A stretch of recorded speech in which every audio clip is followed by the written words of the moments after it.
18वां पारा का खुलासा यूं समझे आप कि सूरह मुमिनीन से इसका आगाज होता है, फिर आगे जाकर के सूरह नूर है, सूरह फुरकान है।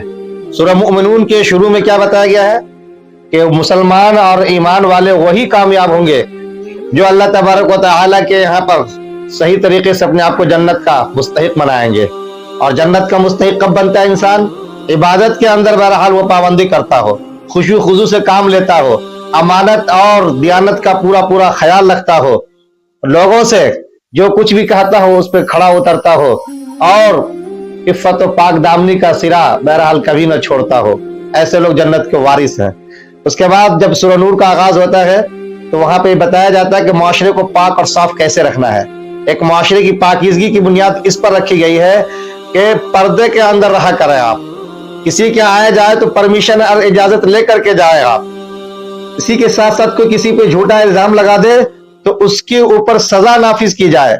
और कोई जिना या एडल्टरी कर बैठे, एड्स जैसी बीमारियों का फैलाव हो, माशरे के अंदर तबाही आए, तो ऐसे लोगों को सजाओं से दो चार किया जाए। ये सब कुछ बताते हुए फिर आगे बताया गया है कि मोमिन के लिए ईमान नूर है। जो जो वो अल्लाह ताला के अमाल के मुताबिक अपनी जिंदगी को गुजारता रहता है तो उसमें इजाफा होता है। और कुफ्र क्या है? यह तारीकी है। जो जो इंसान गलत कामों की तरफ जाता है तारीकियां उस पर छाई चली जाती है। उसके बाद फिर सूरह फुरकान है, उसमें हक और बातिल के बारे में बताया गया है कि अगर आप हक पे चलते हैं तो अल्लाह की मदद आपको आती है। भले आपको कुछ देर के लिए परेशानियां सामना करना पड़े, लेकिन जब आप बुराइयों की तरफ जाते हैं तो भले लगे कि आसानियां हैं, लेकिन वो हमेशा हमेशा के लिए आपको परेशानियों में धकेल देती है। तो इन बातों को बहरहाल इस पारे से हम समझ सकते हैं।